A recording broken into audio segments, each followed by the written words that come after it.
Chapter 116. Raon licked his lips. I got him. He realized that the method to handle the ghastly energy was slightly different from using aura after obtaining the Blade of Requiem. He didn't have much difficulty using the ghastly energy thanks to the Blade of Requiem showing him the way, but he had another power he couldn't handle properly. The coldness of frost. Thanks to the 10,000 Flames cultivation sword techniques, he could use the fire attribute to the best of its abilities. But when it came down to the coldness of frost, he only had the aura, lacking any skill to use it with. He felt it when he fought against the blood-raving demon back then, but he couldn't perfectly handle the coldness of frost. He'd been copying the 10,000 Flames cultivation sword techniques, the star connecting sword, and Raon, but it just felt awkward.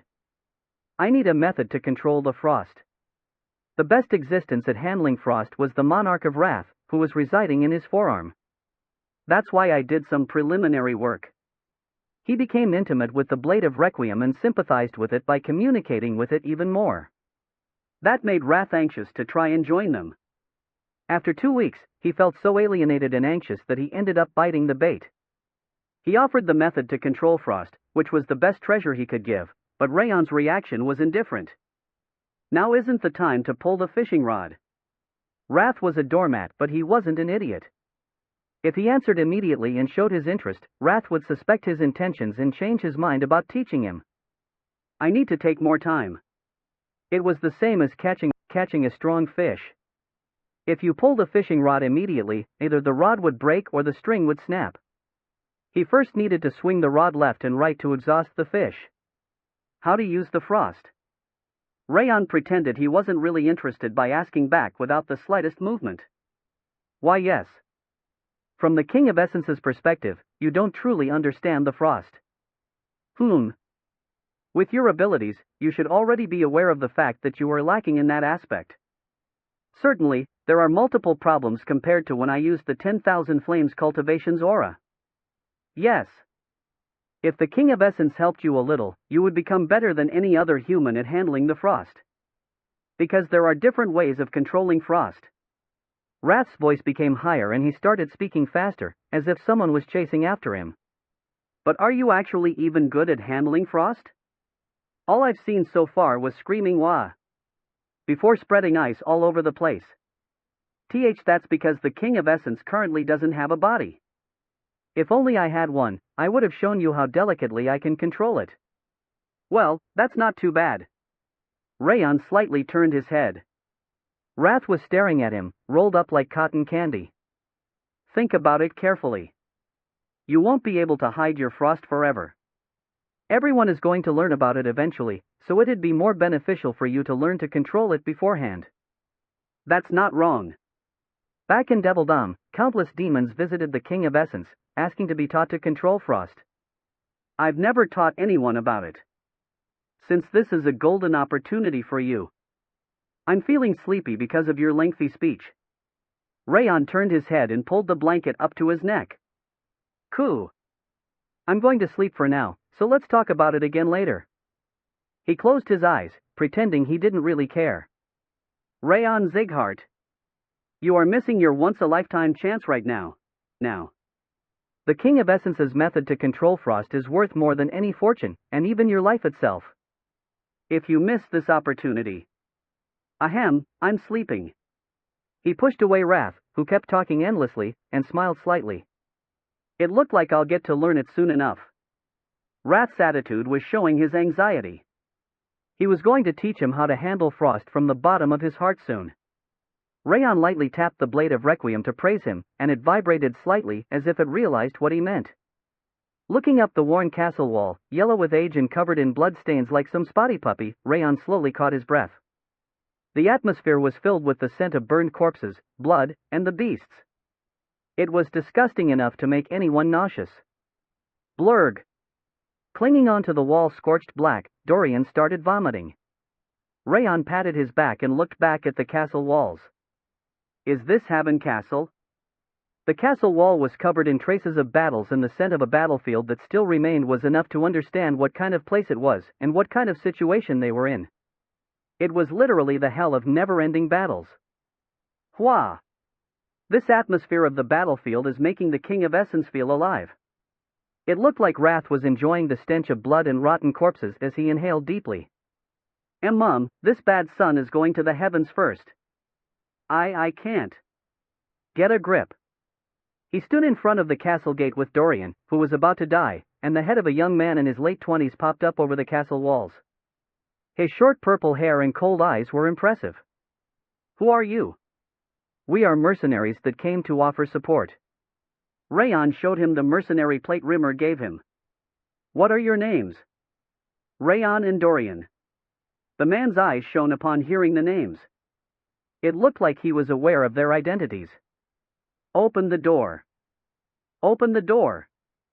Probably because he was an important person, the Haben Castle's gate opened at his order.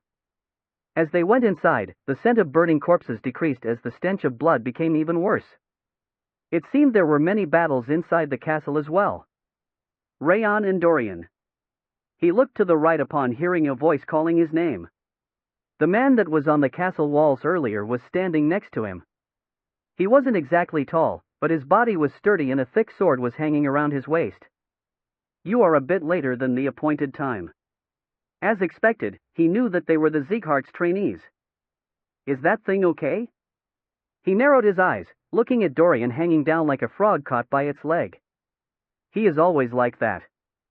You don't need to worry about him. Raon nodded, taking a glance at Dorian. My name is Tarion. Call me Vice Commander from now on. Yes. Follow me. Understood. Ku. He caught Dorian by his neck since he had no strength in his legs, following Tarion. Upon entering the 5-story building at the center of the castle, he could see the knights, swordsmen, and soldiers busily moving around. Their eyes are different. Their might itself was lacking compared to the Sieghart's swordsmen, but the gazes directed at them were solid. It was the spirit of rough warriors that had experienced countless life and death situations. He realized once again that he was in the middle of a battlefield. This way. He walked up old stairs, following Tarion. Upon reaching the 5th floor, a thick door made of black wood could be seen. The mercenaries from that place have arrived. Enter. Tarion knocked on the door and announced the purpose of his visit. A heavy voice could be heard from inside. Creak. The old door opened along with the rough sound of hinges being distorted. The room was wide, yet the inside was so simple that it felt almost empty. If it weren't for the map of Haben Castle and the surrounding areas, as well as the bookshelves full of books, it would have looked like an average soldier's room rather than that of a commander. The gray-haired old man stood up from the discolored yellow desk. He was small in height but contained a tremendous amount of strength and pressure in his eyes. His overwhelming presence made Raon feel like he was facing a giant, making his hands tremble. This man is Milland Britton. That small old man was the man called the Giant of the North, the protector of Haben Castle that had been defending the old and battered castle for over 2 decades. Those are the eyes of a real general. I haven't seen those in a while. Did you feel it too? Yes. Those are the eyes of a person that's been focusing on one thing for decades. Back in Devilldom, the King of Essence had countless subordinates like him that had sworn loyalty to. I see. Please listen. Stop ignoring the King of Essence. He turned his head, ignoring Wrath because he started to speak for too long. You are Raon Sieghart, right? Milland's voice was too husky, as if his throat was cracked. It seemed more like his throat was injured than it being his natural voice. Yes. That's right. Raon responded nonchalantly, while Dorian was scared stiff. The Vice Commander and I are the only people that are aware of your identity in this castle. Milland gestured with his head to point at Tarion, who was standing on his left side. It looked like the Vice Commander was Milland's son. I know why Rimmer sent you guys here. It must have been for you to gain lots of experience. However, there's no such thing as training or education here. Milland's voice was filled with solid conviction. Raon swallowed, facing the pressure of a giant that had been protecting the castle his entire life. There's no such thing as a kind instructor nor a warm meal and comfortable bedding. All that exists here is the cold wind that penetrates the bones and endless battles. If you want to live comfortably, you'd better return right now. See, can I really ret? We don't mind. We came here to get stronger. We are ready to accept any battlefield and situation. Raon covered Dorian's mouth, cutting him off as he was about to give up immediately, and stepped forward. I like your eyes, at least. Despite what he said, Milan wasn't smiling in the slightest. I'll wait and see how long those eyes are going to last.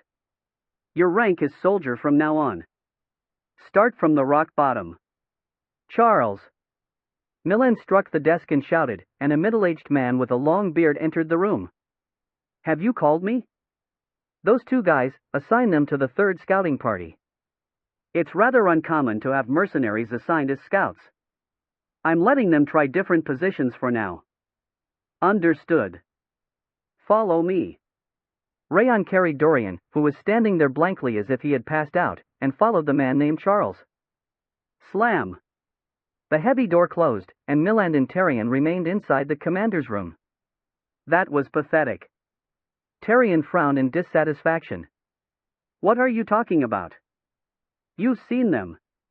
The guy named Raon was too relaxed, as if he came here to play around, and the guy named Dorian was too scared, to a point where his strength left his body.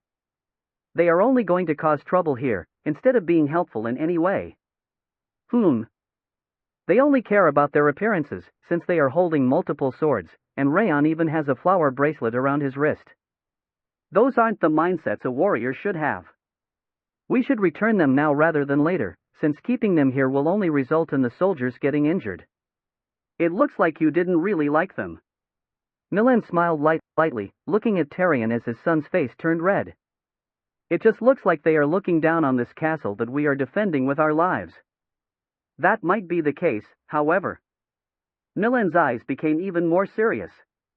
You can't judge people by their appearance. They passed Sieghart's training, which is infamous for its difficulty, and they are now facing the last trial. They aren't as naive as they look. I guess so. Tyrion was still pouting as he nodded, expressing that he still didn't like them. It's not too late to judge after observing them for a while. Such prejudices aren't necessary. I see. However, Milan licked his lips and took out a letter from the desk's drawer. I'm not sure why he asked me to send him their information once every 2 weeks.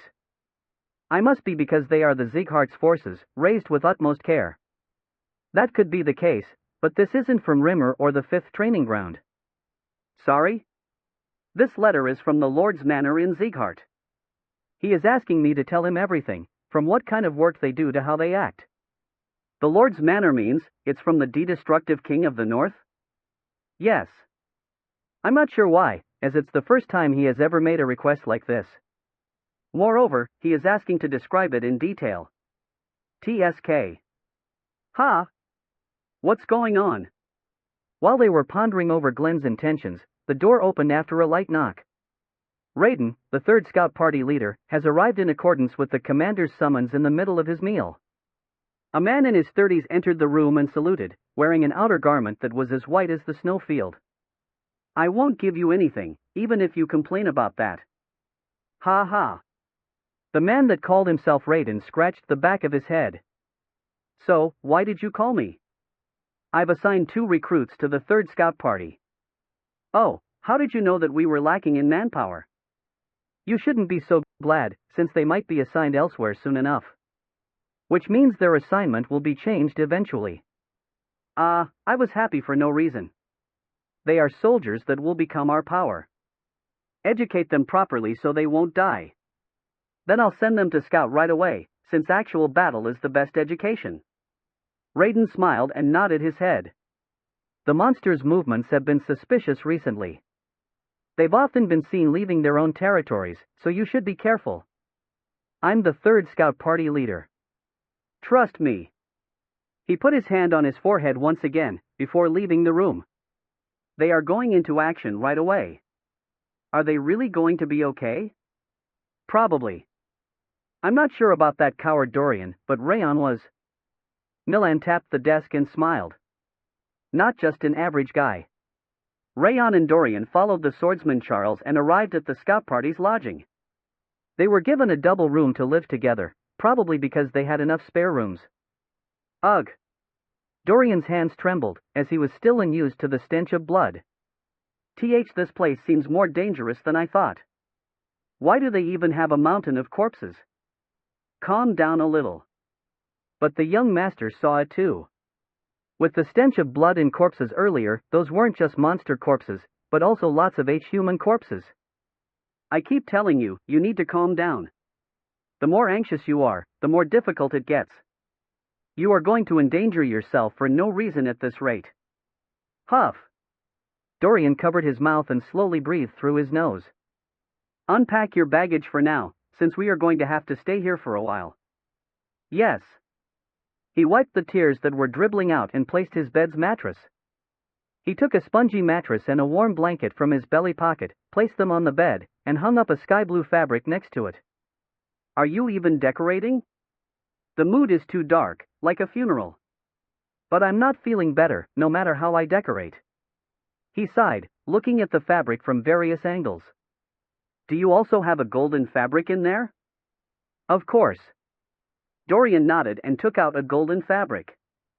Green. Whoosh. Whoosh. Blue. Swoosh. Pink. Ta-da. He immediately took out the fabric according to the color he called. His preparedness was truly astonishing. The young master should also sleep on this. Your back is going to hurt if you sleep on such a bed. Even though he was sniffling, Dorian still gave him a mattress and a blanket. Thank you. Raon nodded. As he was about to make the bed, the door slammed open. Recruits, have you finished settling into the room? A man in early to mid-30s wearing snow-white clothes entered with a smile.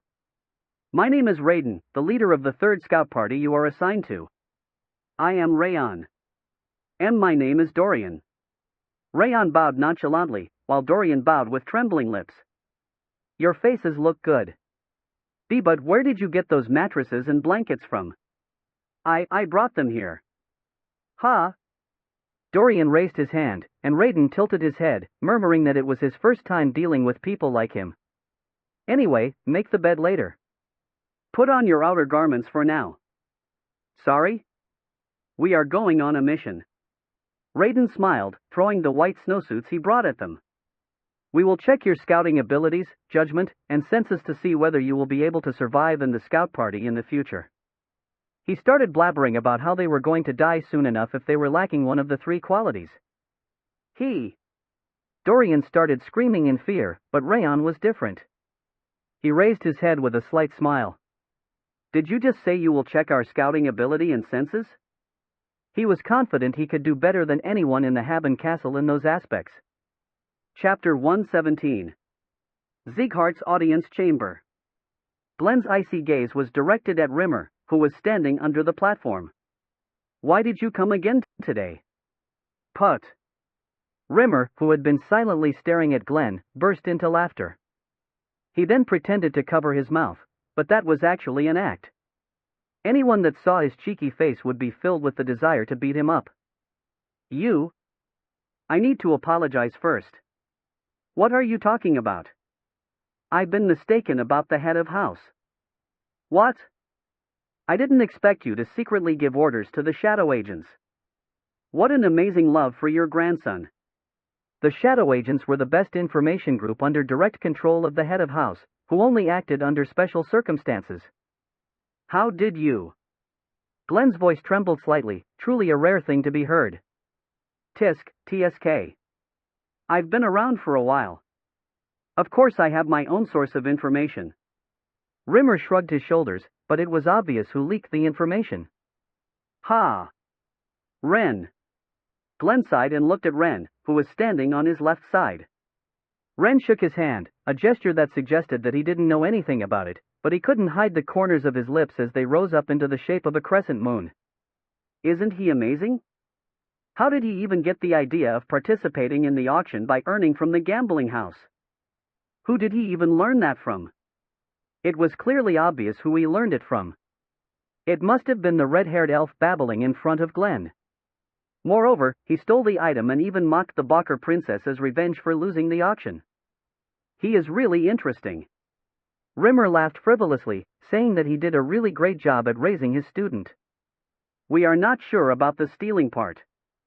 But it's pretty much certain, since the shadow agents are 90% sure. You even knew that? Glenn briefly clicked his tongue.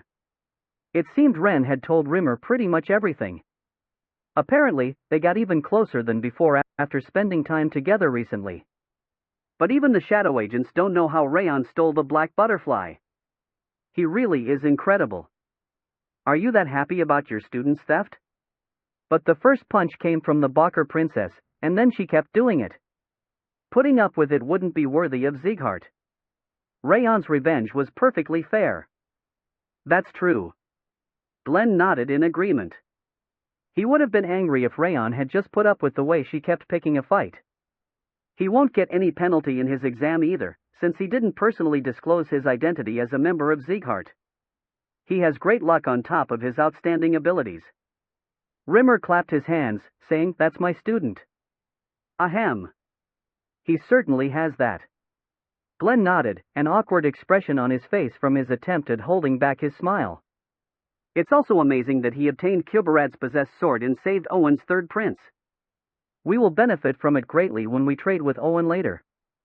Actually, Raon has always been pretty special, even from before. He didn't even cry when he first saw me, and when I checked his body using my aura, he smiled. Humph. Upon noticing that Rimmer was grinning, Glenn stopped speaking and forced the rising corners of his lips back down. What a shame. I thought I'd see your smile for the first time in a long time. Silence. Anyway, he is a lot more active than when he was here. I'm looking forward to hearing from him in the future. I'm sorry, but that won't happen. I've already called the shadow agents back. What? Why? I sent the shadow agents to prevent Karun or Balders from taking action. Since Raon has already arrived in Haben Castle, they aren't needed anymore. Glenn closed his eyes and rested his chin on his hands, as if he didn't care about something like his grandson. Ah, so you must have asked the Haben Castle to give you reports.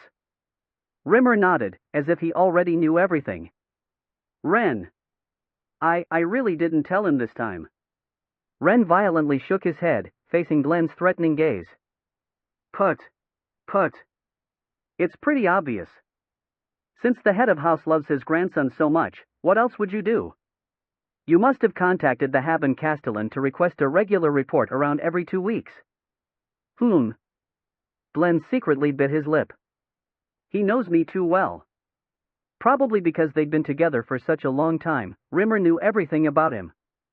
Ah, I like Raon, too. However, I admit my defeat in that aspect. I have to admit the truth in the saying, a grandfather's love for his grandson is matchless. You are really amazing.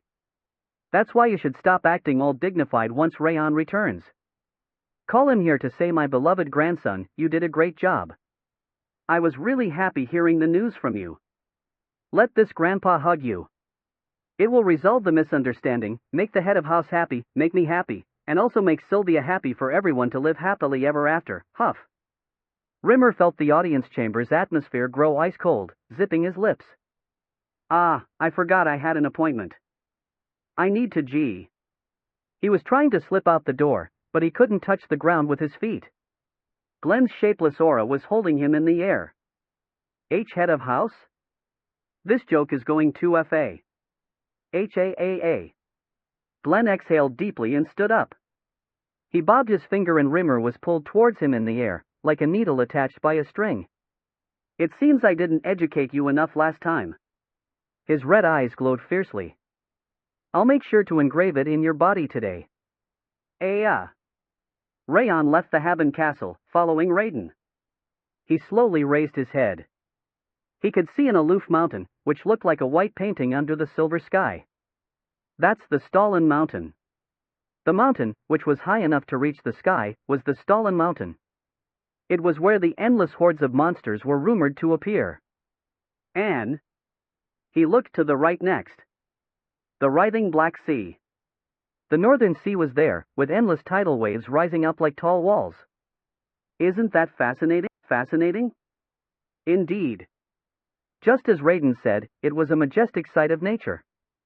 His heart pounded, wanting to keep watching it.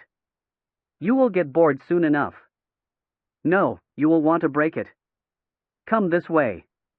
He smiled and took the lead. Instead of approaching the northern sea, he walked towards the Stalin mountain. Since anything can pop out at any moment, stay alert.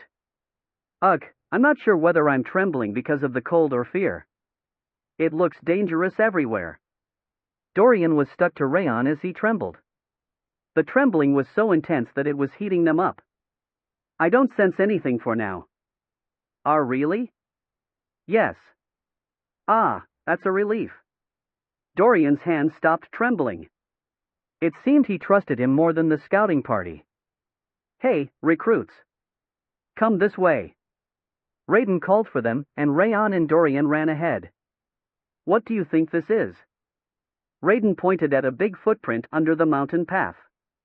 It was a huge footprint, around the length of an adult man's arm. Eek! Isn't this a troll? It's so huge. Dorian swallowed, looking at the footprint. How about you? Raiden looked at Raon. It's not a troll, at least. Raon looked at the footprint with indifferent eyes. There's no way it's a troll. A troll's footprint was even bigger and deeper. And the footprint wasn't from a bipedal, but a quadrupedal animal. A quadrupedal monster or animal around here would be. He reviewed the contents of the book Judiel gave him and figured out what left the footprint. It's a Kerry mountain goat. Ha! Gasp! What did you just say?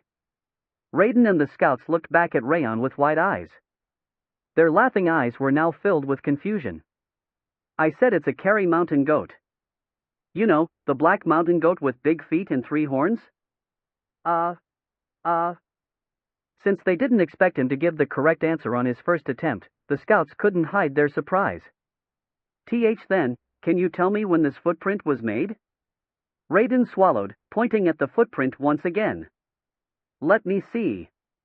Raon knelt down, checking the footprint. Examining how much the snow had been pressed and the snow in the surrounding area, he could roughly tell the time. Considering the footprint isn't too hard, it hasn't been 12 hours yet. We can catch it if we head to the west. Ha! The scout's lips parted, and Raiden laughed bitterly as he came up to Raon. You were a mercenary, right? Yes. I don't know who taught you, but they must have been a good teacher. He said he wanted to test them a bit more and walked around the mountain. Despite moving silently in a low posture, they were pretty fast. Shouldn't we be moving a bit more slowly? It's fine. The commander personally cleared up all the monsters in this area 3 days ago. Even though he said that most of the monsters were dead, the scout's eyes kept moving restlessly. There's one over here. Raiden stopped in front of an angled tree that was buried under the snow. He pointed at the almost ripped-off part around the center, then turned around. What do you think this is? Troll. It must be a troll. Dorian's brain wasn't functioning properly. He kept saying it was a troll with aimless eyes. It's the mark of a bearwolf. Raon, on the other hand, responded immediately. Ha! Why do you think so? Bearwolves mark their territory by scratching boulders or trees with their thick, strong claws. However, Raon shook his head, looking at the mark on the tree. This one must already be dead. How do you know that? They refresh their marks periodically. Considering that it's an old mark, it must already be dead. Raiden and the scouts fell silent. They were just looking at Raon with surprised eyes and trembling chins. Didn't you say you were testing our scouting abilities? Raon smiled widely and opened his hand. You can ask a proper question now. Gulp. Raiden swallowed dry saliva, looking at Raon's back. Who the hell is this guy? Those that joined the Haben Castle scouting party had to go through a hazing. Even though it was hazing, it wasn't about getting punched or being yelled at. The scout party's hazing was just slightly provocative advice, teaching them how dangerous the place was and how worthless the knowledge they learned from books was when it came down to actual battle. It works all the time. Not only the soldiers, but also the knights and swordsmen. Everyone had felt powerless during their first hazing. However, Raiden patiently bit his lip and looked at Raon as he answered the question about the monster's mark. He's different. Questions about monsters, the mark's direction, location, date, and even the time the battle took place. He never failed to answer the questions. He felt like he was looking at a scout that had grown up alongside him, rather than a newbie that had just come to Haben Castle. Even the guys that have been here for 5 years don't know how old the tracks are. Even though he was a mercenary, he was still young. He couldn't understand what kind of life he had been living to have that much experience. And he is way too relaxed. No matter how much experience he had in battles, they were currently at Haben Castle, which was called the Northern Hell. There was no way he wasn't aware of the rumor that even veterans would run away from that place, yet Raon's eyes were too composed. The people with those eyes were one of the two cases. They were either crazy or confident. Recruit! Raiden stepped forward with shining eyes. What do you think this is? He pointed at an almost unnoticeably small mark, which looked like a whole board by and all. There's no way he knows. Most people would think it was a wind hole, but it wasn't. It was a snow lion's mark, one that had dagger-like claws under its feet. The mark was confusing enough for people who had lived in Haben Castle for a long time, so there was no way a newbie would know about it. It's from a snow lion. And Raon gave the correct answer, as if he were laughing at his thoughts. Ha! Are you sure about that? It could be just a wind hole. I'm sure. He tried putting his finger in the hole, then shook his head. If it was a wind hole, the inside would have a circular shape. A snow lion's mark has a sharp end. They might look similar, but they are different. Ha! Judging from the mark, it must have been around a day ever since it passed through. It went towards the north. Raiden sniffed his nose with a bewildered expression on his face. It was the correct answer. A perfect answer at that. Where did this bastard even come from? Raon closed his eyes and opened up his aura perception. He even used the perception of the snowflower to check his surroundings. After he answered the question about the snow lion, Raiden murmured, "Why, you can do whatever you want," and left him alone to drive Dorian into a corner. Because of that, Dorian was about to cry as he got dragged around by the scouts. He looked at Raon pitifully, asking for help, but Raon ignored him. Whir! The blade of Requiem told him that it would scout and spread thin ghastly energy to the back and the west. Thanks to that, Raon only needed to focus on the front and to the east. You are really helpful. Thank you. Whir! The blade of Requiem shook its blade, saying it was nothing. Ahem. Wrath, who'd been enjoying the snowfield's cold scent, cleared his throat and turned around. That's not how you scout. What? That's not how you use your aura perception, either. He spoke bluntly, looking at Raon and the blade of Requiem checking the surrounding presences. That's okay. I just need to work harder. The King of Essence used to live in a place like this, an intersection of a mountain covered in snow and an ice-cold ocean. There's a better way to open your aura perception when it's filled with snow like this. Raon licked his lips and the blade of Requiem resonated, telling him it would work even harder. The blade of Requiem is also telling me it has a way. The King of Essence is on a whole different level from an insignificant creature like that. You will get to experience your senses in an entirely different dimension if you accept the King of Essence's teachings. The blue frost crawled up from Wrath. It seemed he was begging to teach him. This is earlier than I thought. It had only been 2 days since the fish took the bait, yet it was already time to pull the rod. Well, I guess I can try. Raon nonchalantly looked back at Wrath. That's a great choice.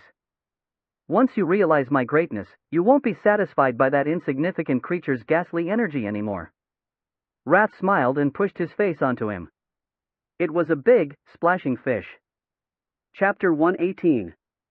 Raon was barely able to hold back his laughter. He only expressed a small amount of curiosity as he looked at Wrath. Does it take a long time? It doesn't only take a long time, but it's impossible for an average human being. But it should be possible for you since your ice has a high purity. Wrath cleared his throat and continued. This ability is called Glacier. You should be honored that you are being personally taught by the King of Essence. Okay. I got it, so please start. I admit that you have a feeble talent, but you should never get lazy. It will require a tremendous amount of time. This is a secret technique created by the King of Essence. I don't want to learn it. I'm just going to scout with the Blade of Requiem instead. Wait. I get it. I'll start immediately. Raon quickly turned his head, and Wrath followed him in a hurry. Calm your mind first.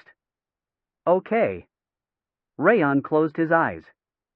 He inhaled and exhaled extremely slowly, to the point that it felt boring. As he repeated that simple action, the inside of his head was dyed white, like drawing paper. You need to connect now. Connect? Yes. Connect your ice with the ice covering the earth. Open your eyes. Raon opened his eyes and saw Wrath spreading his deep blue frost. Look closely at the King of Essence's ice. The frost spread from Wrath's flame and sank into the snow-covered ground. It looked as if the snow and the frost were combining harmoniously with each other. Did you see it? It looked like your frost and the snow were merging. That's just what it looks like on the outside. It's not the snow and frost, but the ice from both that is being connected. If you give me your body, I can tell you more properly. I don't want to learn it. I get it. I get it, so look at this again. I won't say that ever again. Wrath swallowed his saliva and stepped back. Unlike before, Wrath was the one that was asking him to learn. Ahem, the point is to harmonize your ice with the ice in this land. Doing that will allow you to sense something that happens far away, as if it were touching your skin. The snow and frost covering the space all around you will become your eyes, ears, and skin. I think I have a rough understanding of it. Raon nodded. Despite his expectations, the straightforward and concise explanation allowed him to easily understand it. However, it looked difficult. Connecting the ice was something he'd never thought about. Listening and understanding was one thing, but putting it into action seemed rather difficult. It will require a lot of time. But if you do learn it properly, the result will be more than worth the time. The scouts were busily running around to teach Dorian.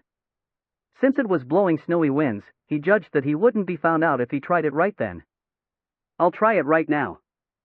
I'll teach you the spell, then. Spell? But I can't use magic. Spell doesn't necessarily mean magic. It's similar to the mnemonic chant that you humans murmur during aura cultivation. I see. Let's start. The gods submerged in the lake of ice where the flower of frost blooms. Raon used the ring of fire to enhance his focus and mind, completely memorizing Wrath's chant. Since you shouldn't have memorized it yet, I'll tell you once AG. I've memorized everything. Ugh, what a monster. Wrath glared at him, asking if he was really human. I'll start, then. Raon closed his eyes and used the coldness of frost. The frost spreading out from his body sank onto the ground, scattering over the snow. Whirr! The frost kept flowing from him, to the point where his hands started feeling numb, but nothing special happened except for the way the snowballs in the surrounding area grew stiffer. I don't understand how I can make the connection. Connection doesn't mean to actually connect the snow with you. It is just an image. I'll try it again. Raon nodded and caught his breath. The frost slowly flew from him as he chanted the spell. Harmoniously. Mix the ice with ice. He restlessly emanated the frost by rotating the ring of fire. He said image is important. He tried thinking about the best image to mix them. The image of merging into one. As he thought about harmony and mixture, he remembered the northern sea he saw earlier. The endless ocean, where all water in the world gathered. It felt like that ocean would allow the ice to mingle with each other in harmony. But that ocean isn't the northern sea. The ocean he imagined was a great, calm ocean without any tidal waves. Imagining an ocean as calm as a lake, he chanted the spell. The coldness of frost spreading out from the tip of his finger grew thinner. It was thinner than a hair, covering the entire space. Thud! The world slowed down. No, it was himself that was slowing down. His limbs were heavy, as if he were buried in the mud. On the other hand, his senses were so sharp that chills ran down his spine. He could hear the small sound of waves. Ocean. Ocean. Raon was currently floating on an ocean. No, he'd become one with the ocean. Splash. Waves occurred in the calm ocean. Left side. The scouts and Dorian were moving together. Raiden asked Dorian about the mark on the ground. The mark was the footprint of an ice troll that disappeared a long time ago. Dorian took out a huge ruler and rubbing tools to start measuring the footprint. A small wave flowed from the right side. A bear wolf was hiding, alert and catching the scent of humans from the wind. It was carrying food, which looked like an orc, in its hand. Ha! He laughed bitterly. The ability not only allowed him to find out who was around him, but also what they were doing. H-A-A-A. Raon exhaled deeply and opened his eyes. I did it. He couldn't maintain it for a long time, and the distance was short because it was his first time, but he had a hint. He just needed some practice to clearly understand it. Don't be so sad. Glacier is a trait of perception that the King of Essence created personally.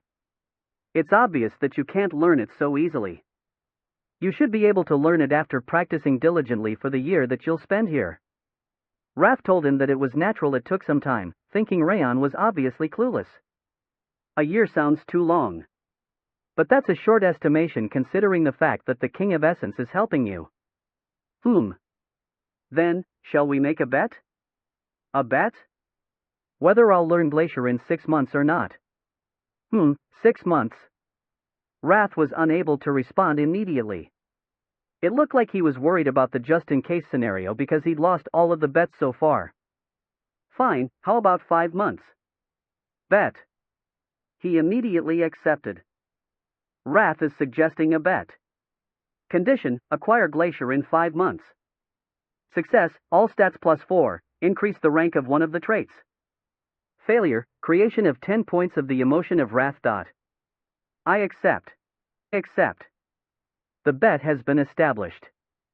Raon forced himself to keep a straight face and nodded.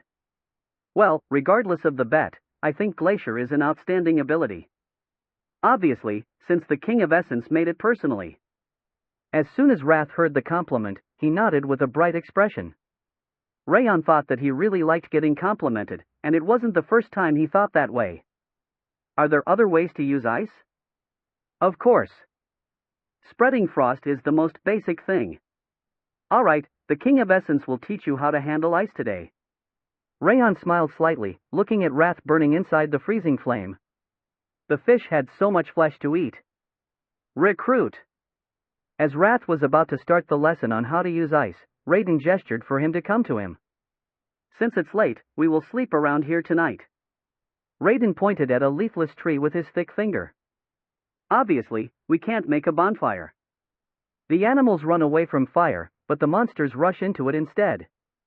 Then, how can we survive this cold weather? Lay out a thick mattress and cover ourselves with a duck-down blanket, then sleep.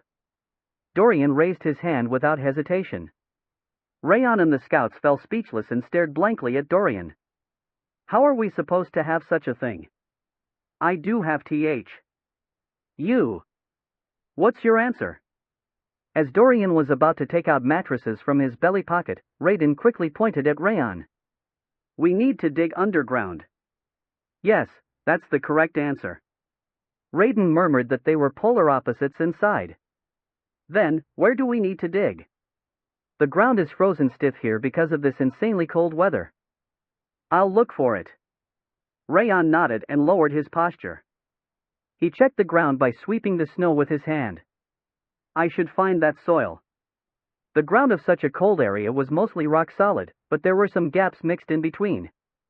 That was called the empty soil, since it was a soft soil with empty space underneath, making it easy to dig. I found it.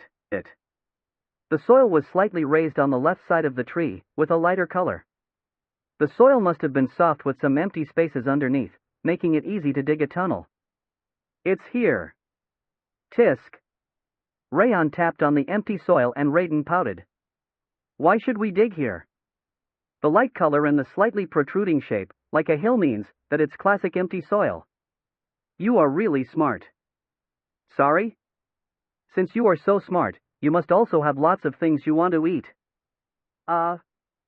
You really know about everything. It was difficult to describe Raiden's eyes as he wrinkled his nose and complained. Shall I start digging if he was right? As he trembled, Dorian came up to them carrying 2 big shovels and a sack. Where did you get those shovels and the sack? I brought them with me. He tapped on his belly. What the hell are you?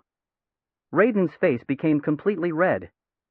One guy knows everything, and the other guy has all kinds of objects. Seriously, what the hell are you? Hee, I'm not that amazing. Dorian smiled like a fool, thinking that it was a compliment. Ugh, my stomach hurts. Leader, let's save the scolding for later. We need to settle ourselves before it's too late if we are going to sleep here tonight. It's getting dark, just like you said. Raon took one of the shovels Dorian had brought. You don't need to. There's a place we use each time we come out to scout. Raiden said that they were disgusting bastards, then entered the forest decorated by the white snow. Don't mind him. He is complimenting you. He just got angry because he has nothing to teach you. He is really childish. Pretend you don't know sometimes. He looks so pitiful. The scouts giggled and followed Raiden. He is such a peculiar guy. Dorian licked his lips, putting the shovel back into his belly pocket. Raon shook his head. You are the most peculiar one. They went to the outskirts of the forest, following the scouts, and there was a snow-white fabric covering the ground. They cleared away the fabric and went inside the tunnel. Inside, there was a space large enough for all 12 people to sleep. Raon and the scouts organized their luggage and filled their stomachs with the soft bread Dorian had brought. Because they were able to eat bread instead of hard beef jerky, Dorian's popularity shot through the ceiling. I guess it's only natural, since even the King of Essence finds the bread decent. Wrath murmured that it was a relief, since he expected him to eat some beggar's scraps for a while. We need to decide on the night watch now. Raiden put the remaining piece of bread in his mouth and stood up. I'll do it first. Raon raised his hand. Don't you dare take the first shift when you've just joined. It's 10 years too early for you. Raiden shook his index finger without missing the opportunity. The first shift and last shift are decided by how long you've been here. Your shift will be the exact center, so stop stepping up. I see. And don't give me that easygoing smile, either. You are making me look like your junior. Okay. Ugh. Raon smiled lightly, and Raiden was speechless again. I'll decide on the night watch now. The first shift is... Raiden personally decided on the night watch. However, despite him saying it was decided by how long they've been, he got the third shift along with Raon instead of the first or last shift. He isn't a bad person. From the way he spoke and acted so far, he looked like he craved to teach his juniors. It seemed he'd exploded because he had nothing to teach him, as he knew everything already. Young master. As Raon was thinking he was a funny person, Dorian secretly came next to him. He is really peculiar. Let's not get on his bad side. He said, drinking his steaming tea. You are the most peculiar one of all. Wrath responded instead this time. During the night watch, Raiden glanced over his shoulder. The weird guy, who he didn't know anything about except for his name, was blankly staring at the dark forest. What an unusual guy. It wasn't just his knowledge, but he was also excellent at putting it into action. It was difficult to judge him because it was his first time seeing that type of person. Raiden left the camp and approached Raon.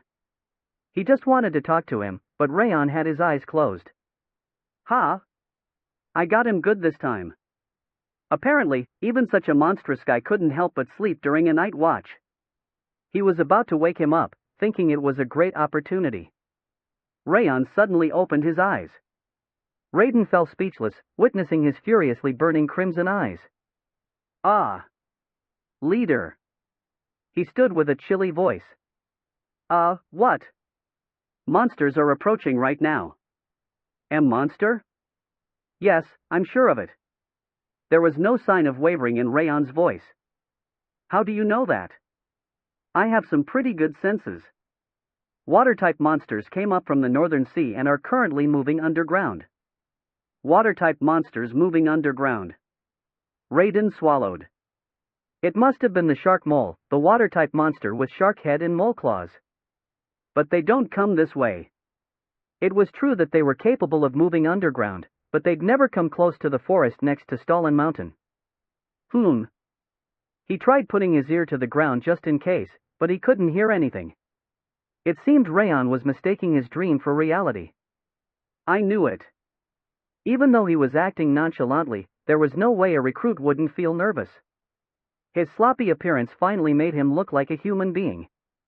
Are you talking about the shark mole? Yes. Shark moles don't come here because this forest is the territory of the monsters coming down from Stalin Mountain. Just wake up already.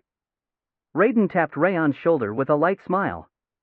However, his expression, frozen stiff like tree bark, didn't change. I'm serious. I'm serious, too. He shook his head and pointed at the ground. The ground shakes when shark moles move, yet there's not the slightest vibration right now. You will be able to feel it soon enough. Since it's your first day, I'm not going to scold you for dozing off during the night walk. Raiden swallowed and stood up in surprise. The frozen ground had started vibrating. What? Was it for real? It was clearly the vibration and sound of approaching shark moles. Like I said. This can't be. Please wake up the others for now. They will be here at any moment. What about you? I'll buy time here. Ugh, why you? Go, quickly. Okay. Don't push yourself. Raiden went down into the cave. Wake up. The shark moles are coming. What? What's coming? Shark mole? Why would shark moles come here? I'm not sure either, so wake up for now. The scouts woke up immediately despite their doubts and prepared for battle.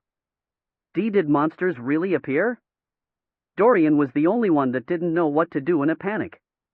Get prepared quickly and come out. Raiden went outside the cave holding a crossbow and a sword. As he was about to seek out Raon and the shark mole's location, the ground in front of him split apart like a spider web and a huge monster popped out. Shark mole. It was the North Sea's monstrous shark mole, with a shark's head, a mole's claws, and a human's body. Ugh!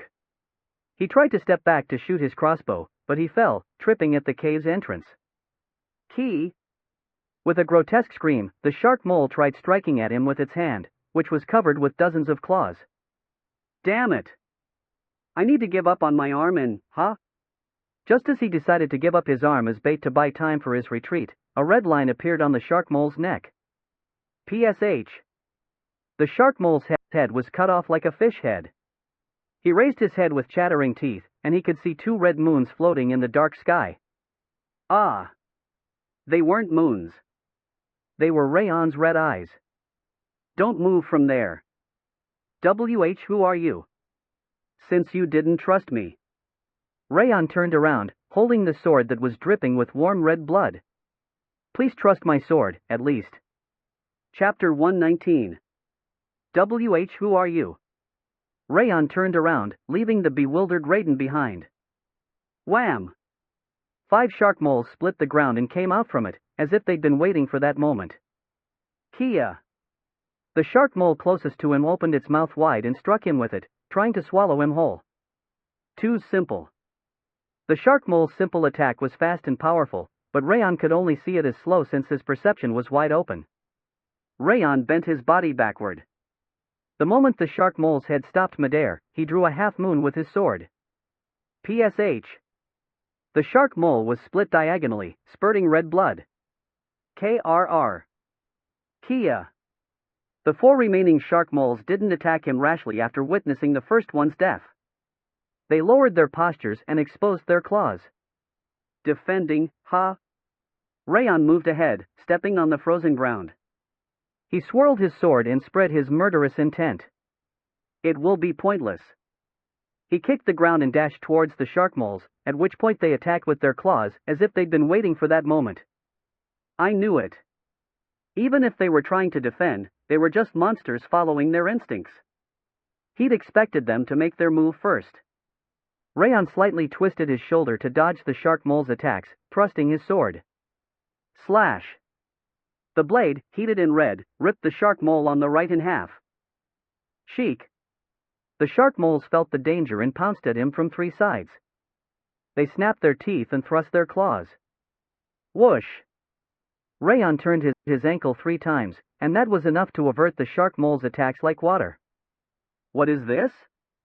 His perception was sensitive, as if his skin had been extended. He could feel the shark mole's muscles move, their claws paths, and the amount of strength in their chins as if everything was within the palm of his hand. Is this the true power of Glacier? It felt like the entire space was his skin. It seemed Glacier's true utility wasn't just scouting but enhancing the senses during a battle. Shy. Key. Raon dodged the shark mole's attacks, which were rushing at him, with a paper-thin difference before thrusting his sword. The crimson flower blossomed, blooming from the blade and ending the shark mole's life. Slam! As he pierced through the heart of the 4th shark mole that was rushing at him like a bull, the last one turned its back and went back to the hole it came from. Rumble! It started running towards the northern sea, straightening its fin. You aren't going anywhere. Raon put down his sword and drew the blade of Requiem that he had equipped around his waist. He grabbed the blade with his thumb and index finger, then used the 10,000 flames cultivation to the limit. He closed his eyes and opened the ocean of his perception once again. The sound of the fleeing shark mole's breathing was resounding inside his ear. He felt like he could see the terrified shark mole floundering its limbs. Estimating the direction and the distance, he used the flying sword technique, Shadow Assault. Slam! The blade of Requiem drew a red line of ghastly energy as it flew, splitting the ground before it pierced the shark mole's head. Red blood gushed out from the hole that the blade of Requiem had created. It's over. Raon went to the location that the last shark mole had died and pulled out the blade of Requiem. Whir! The blade of Requiem resonated, asking for a compliment. Yes, you did great. Raon snickered and wiped the blood from the blade. What was so great about that? It was the minimum it could do to prove its worth. Wrath bluntly said that it wasn't anything surprising. Whir! Whir! The blade of Requiem vibrated at Wrath, as if it were snickering. What? Are you telling me the King of Essence can't do it? A mere, insignificant creature dares. Wrath, who managed to decipher the blade of Requiem's actions, started boiling in anger. No, that's not true. Raon calmed the vibrating blade of Requiem and Wrath, who was spreading frost. You were really helpful when I killed the last shark mole.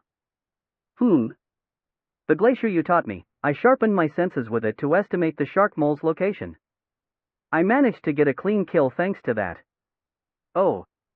Wrath grinned and looked down on the blade of Requiem. Did you hear that just now? Your inferior self was just used as the King of Essence's arrow. He laughed at the blade of Requiem and created a circular coldness. It really is an amazing ability, but it's also pretty difficult to use. I don't think I would have gotten it if it was a bit further away. Don't worry about it. You are amazing enough to be able to use it when you only learned about it today. The King of Essence will keep teaching you. Whir! The blade of Requiem resonated once again. It looked like it was telling him to stop listening to Wrath, since it would teach him more about the ghastly energy. Hey! An insignificant creature should stay away over there. The King of Essence will personally teach you the quintessence of Glacier, so you don't have to worry about anything. Ghastly energy is just an evil trick. Wrath blabbered at him, telling him not to listen to the blade of Requiem since he would teach him other combat techniques in addition to Glacier. He completely forgot about the bet. Giving him the carrot and the stick in his competition with the blade of Requiem was enough to make him forget about the bet, declaring he would teach him the quintessence of Glacier. He wasn't just a doormat at that point, and Raon was unsure of what he should be calling him. Raon snickered and turned around. Wow. Is this a dream? Did he kill 6 shark moles on his own? The scouts that came out in their combat equipment dropped their jaws, not noticing as their bolts fell to the ground. Phew, I'm glad it ended without a fight. Dorian was the only person breathing a sigh of relief. Raiden halted the scouting as soon as the sun rose. They would have normally moved around for 2 more days, but he ordered them to return, saying that they needed to report the shark moles leaving their territories to head towards Stalin Mountain. What's your identity? I mean, can you please tell me? Have you ever fought against shark moles before? You were dodging everything. I thought you couldn't even use aura. The flower of flame blooming from your sword was your aura, right? The scouts stuck right next to Raon to keep asking him questions. They were rejoicing over the fact that a new powerhouse had arrived at Haben Castle. Ahem, please step back. It's rude to ask a warrior about his abilities. Dorian shook his head, wearing thick glasses that he'd taken out at some point. I can't tell you our personal information, but our names are Raon and Dorian, and I can guarantee we belong to the 3rd scouting party together. Don't worry. Wow, I just got moved to tears. My heart throbbed when I heard we belong to the 3rd scouting party together.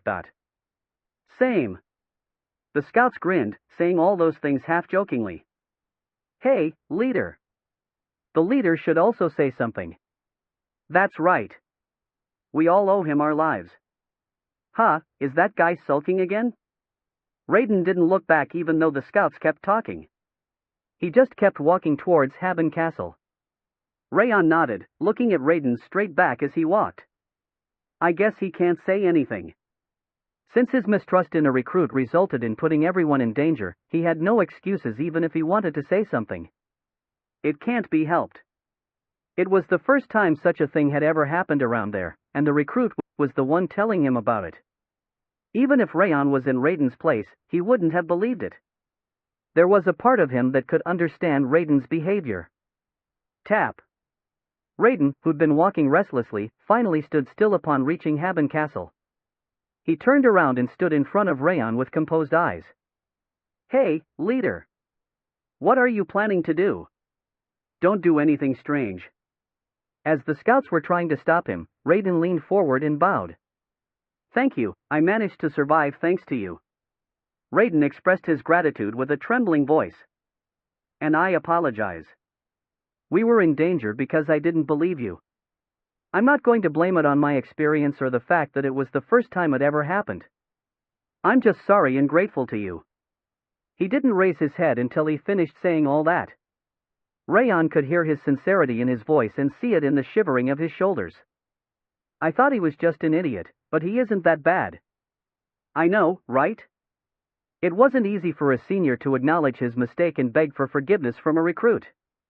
There was a good reason the scouts looked up to Raiden. Anyone would have thought like you in that situation. It's all right. Raon smiled lightly and made Raiden stand. His eyes were filled with surprise as he raised his head. Seriously? People wouldn't usually believe in a recruit's babbling. I would have been the same, so I understand. Huh? Raiden's jaw dropped and stared at Raon in a daze. You weren't a weird guy. Sorry? An angel. You were the angel that came down to save us. He murmured some incomprehensible stuff and clenched his fist. I'll buy for you to commemorate this day we survived thanks to the angel. Gather at the branch of frost, everyone. Oh. Really? What's the matter with that penny pincher? Let's drink until we pass out. The scouts shouted, running towards Haben Castle. Wow. Dorian came up next to him and shook his head. They are seriously weird. As he said that, he was holding a yellow apple that only grew in the southern region. Eat this one, young master. He gave him the apple, saying that it was healthy to eat fruit during the day. Raon accepted the apple and sighed. You are the weirdest one here. Raon caught his breath after unpacking his luggage in his room, then headed towards the pub called Branch of Frost, where the scouts were supposed to meet. A pub located at the edge of the continent, how romantic. The King of Essence is looking forward to the food. Their circumstances aren't that great, so don't have too many expectations for the taste. The pub probably only had one purpose, which was to relieve the soldiers' stress. Expecting tasty food would result in disappointment. You never know.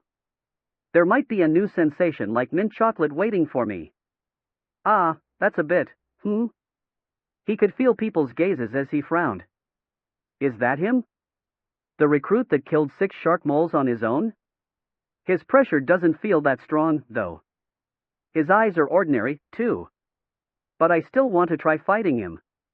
I wonder what swordsmanship he uses. Surprise and curiosity. The probing gazes were following his back. He could understand what happened from listening to the whispers. The rumor has already spread.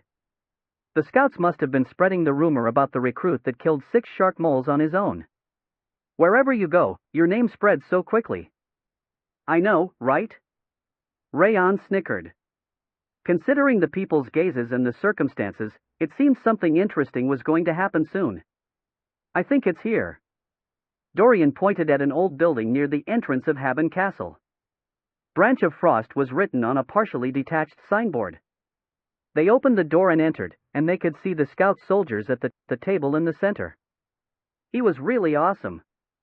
He said to trust his sword and turned around to slash the shark mole in a single strike. The crimson blade looked like it was splitting the night sky apart. The scout poured the beer in his mouth, then continued. At the end, he threw his dagger to smash the head of the shark mole that was running away. I've also learned some dagger techniques, but it was my first time witnessing such power and precision. Moreover. He's here. The recruit that saved our lives is here. He pointed at Raon standing at the entrance, and all gazes inside the pub were directed at him. He is so young, though. Are you serious? That kid killed 6 shark moles? It's true. Despite how he looks, he is extremely strong. Raon sighed and walked towards the table in the center. What are you doing right now? I'm spreading the rumor about my junior's great deeds. It's normal to share the story after returning from a mission. That's what allows us to survive the next time. The scout that was sitting down grinned and tapped his shoulder. Sit down, sit down. He pointed at the seat right next to him. You are obviously going to leave soon. I'm just bragging about my junior before he leaves, so don't mind it so much. That's right. You will be assigned to another group very soon. Let us brag about our great junior. The scouts looked at Raon and Dorian with slightly regretful expressions. Let's talk about this later. Let's eat. The leader's going to be here soon as well. Okay. Owner. Bring the food we ordered. It seemed they'd already finished ordering the food, as the food came out immediately. Warm stew, roasted pig, pizza, and fried chicken were brought out to the table. They looked delicious for some reason. The place can grant a taste. Go ahead and eat it. The King of Essence wants that pizza. All right. It was when Raon was about to eat the stew, ignoring wrath, that it happened. The pub's door slammed open and people wearing armor with a gray wolf emblem swarmed inside. Without even looking at the empty seats, they came up to the table in the center. Are you Raon? The large swordsman with spiky hair stood in front of Raon. Yes, I am. I heard you killed 6 shark moles on your own. I would like to witness your sword. His yellow eyes were filled with a clear fighting spirit. He wasn't looking at him as a praiseworthy young swordsman, but a worthy opponent instead. There are always these types of people on the battlefield. The demons of the battlefield, starving for battle, disinterested in money, honor, and belief. Raon could tell with confidence upon seeing his insane eyes. They were the people that were living there in order to fight. What do you think you are doing? He is a recruit that joined us only recently. Go away. There's no place for Yo. It's all right. Raon shook his head at the scout seniors that were trying to stop the fight and stood up.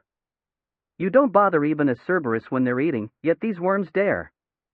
This is a good opportunity. He needed to experience many battles in order to complete the fangs of insanity. He was glad that humans were picking a fight with him instead of monsters. With a scary smile, Raon tapped his sheath. My sword is slightly fierce. Is that okay?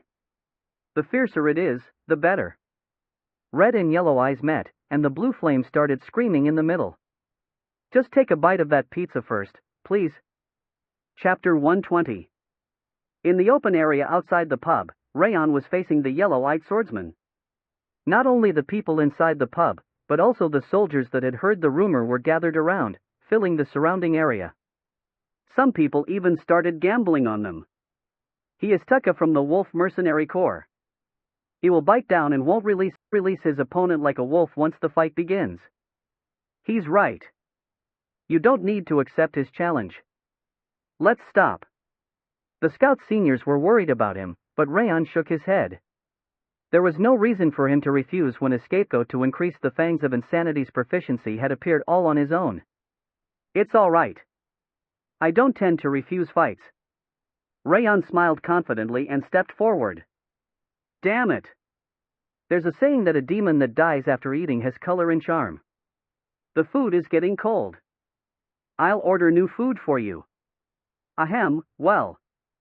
That's fine. Wrath moved back, telling him to order the same things, especially the pizza. The dignity of the Demon King was as light as a feather. I'm the leader of the 4th team of the Wolf Mercenary Corps, Tucka. I'm Raon. Tucka was treating Raon respectfully despite him being much younger than himself.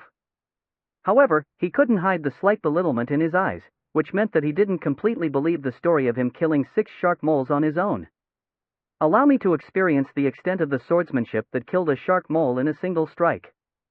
While saying that, Tucka kicked the ground and drew his saber. He held the sword straight up to pierce the sky, then slammed it down. It was an attack using the saber's thick and heavy blade to his advantage.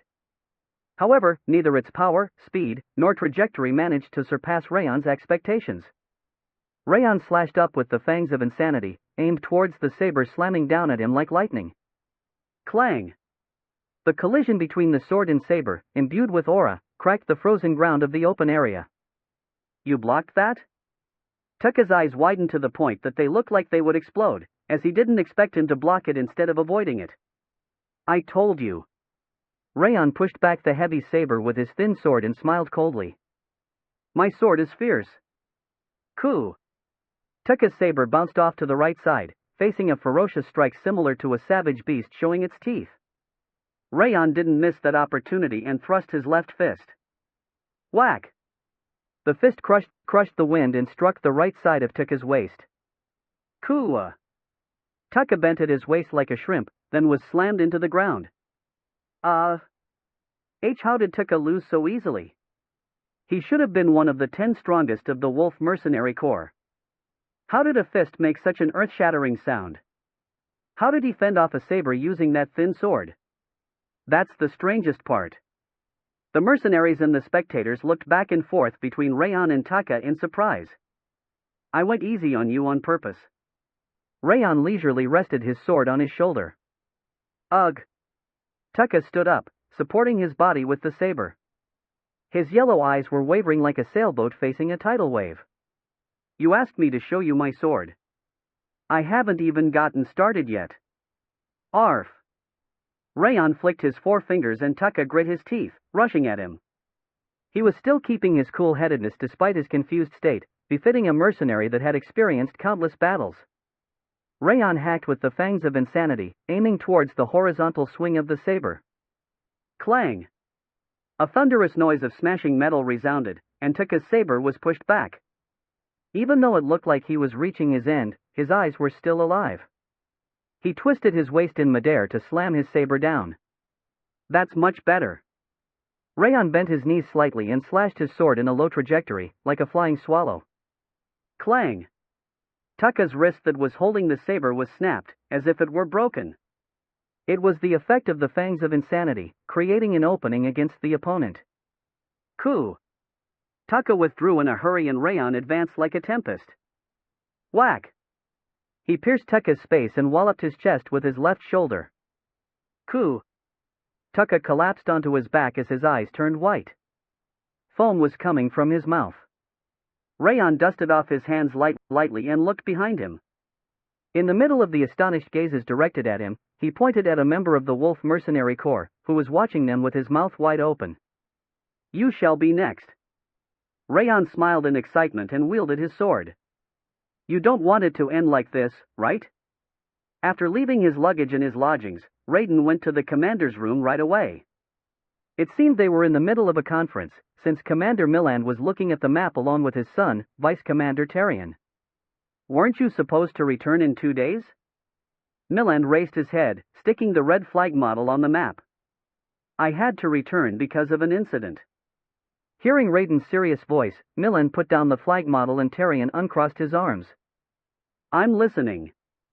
The shark moles came up to the 5th tunnel. 5th? The 5th tunnel is at the forest's outskirts. Tarion slammed the desk, as he found that to be impossible to believe. Yes, it's also my first time seeing shark moles coming near Stalin Mountain. How many of them were there? 6 of them appeared at once. Raiden put down the wrapping cloth containing the shark mole's fins. Ha!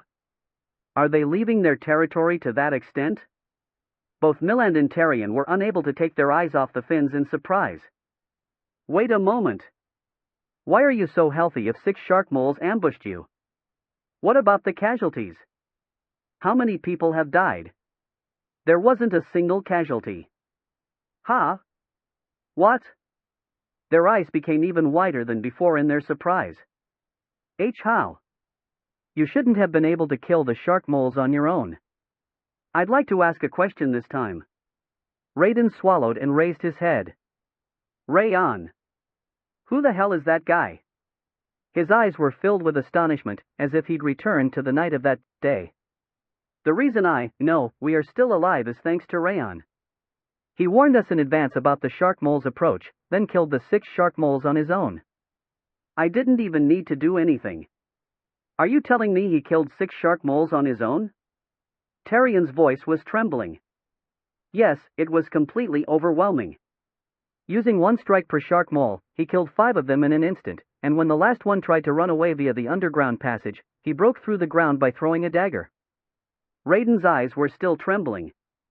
I've seen countless warriors and heroes in this hellish ground, but that was my first time witnessing someone possessing such prowess at that age.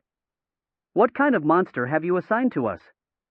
Milland just stared at the map without responding. How were his scouting abilities? I got angry. What? Milland narrowed his eyes because of his unrelated answer. Identifying the geography, monster tracks, time and weather, map reading, and direction. He knew everything like a scout that's been living here for years. He even knew about the empty soil that can be dug out easily. Raiden sighed deeply. He was so excellent that I ended up acting irritated, yet he reassured me instead at the dangerous moment. So, you are saying his personality is also great. Thinking about something, Milland tapped the old desk with his scorched black finger. Yes. He didn't brag about his feats, nor did he swagger about because of his knowledge. It was only for 2 days, but he got along with the scouts as well. If I hadn't witnessed his swordsmanship, I would have thought he was just a mercenary or a hunter that had been living a difficult life from childhood. Then how about the other guy? Dorian? Honestly, that guy is even more strange. Raiden closed his eyes. Even more strange? Yes, he carries around all kinds of objects. I've never imagined in my entire life that I would sleep on a mattress and drink warm tea during a scouting mission. How about his personality? He is kind. He is a bit cowardly, but he cares about his surroundings and gives away what people need. I can't be certain since I haven't been with them for a long time, but I think they are both nice guys. Raiden gave him his honest opinion on Raon and Dorian. So, please tell me. Where did those weird monsters even come from? They must be from a prestigious family, right? I should have realized after noticing the glamorous impression coming from their faces. They are. As Milland was about to respond, an urgent knocking sound could be heard. Commander! Charles, one of the adjutants, opened the door and entered with his reddened face. What is it? Why, you know. Calm down and speak. It's about the 2 recruits that joined us 2 days ago. The 3 people's eyes shone at the same time, hearing the word recruit. One of the recruits is fighting against Tekka of the Wolf Mercenary Corps. They are apparently fighting using real swords in front of the branch of Frost. What? Why? That's pretty obvious. Tucka must have picked a fight after hearing the rumor about him killing shark moles on his own. Tarion responded, as if he watched the scene with his own eyes. Wolves? Milan frowned. The Wolf Mercenary Corps was immensely helpful during battles thanks to their courage and combative spirit, but they loved battles too much. They tended to pick fights inside if there were none outside, so they were causing various problems. I think it'd be better to stop them before someone ends up heavily injured as the fight escalates. Even though Raon is there and is strong enough to deal with shark moles, he won't be able to win against Tucka, who has experienced countless battles. Ha, that's really annoying. Milan clicked his tongue and looked at Tarion. You should go there to stop them from fighting, then bring Raon here. Understood. Tarion nodded and left the commander's room. Raiden said he would go with him and followed. Milan sighed lightly, looking at the shark mole's fin on the ground. Is change coming?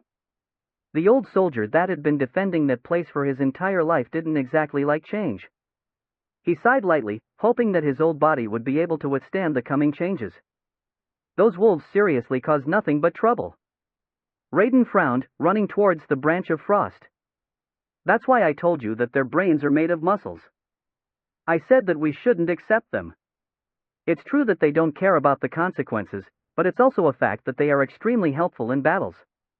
No one's better than them when it comes down to close combat. Tarion nonchalantly stated the truth. Well, that's true. Raiden licked his lips and nodded. Anyway, I won't let them get away with it if they touched our recruit. Didn't you say he was a strange monster? Monster, ghost, or whatever, he is my subordinate since he joined the 3rd Scouting Party. I'll protect him until he leaves on his own. And I even owe him my life. Ha! Tarion grinned. Raiden was a classic northern man that was warmer inside than their outer appearance suggested. Putting that aside, he hoped that Raon wasn't severely injured. Even though he was from Zighart and possessed an extraordinary talent, he shouldn't have been able to win against Tucka, who became stronger through real battles. After all, fighting against monsters and fighting against people were completely different matters. Whoa! They increased their speed a bit more, and the branch of frost signboard came into their sight. Shouting sound could be heard. The area was already completely filled with people, so there was no room for them to enter. Huff! Tarion kicked the ground and leapt over the wall of spectators. Ha! Landing at the edge of the round, temporary arena, he was immobilized like a rock upon seeing the unexpected sight. Why are they? The 5 courageous mercenaries that hadn't even yielded in front of monsters were stretched out on the ground with their faces turned blue. And whack! Along with the powerful sound of smashing a boulder, another mercenary was slammed into the ground like a stake. Whoa!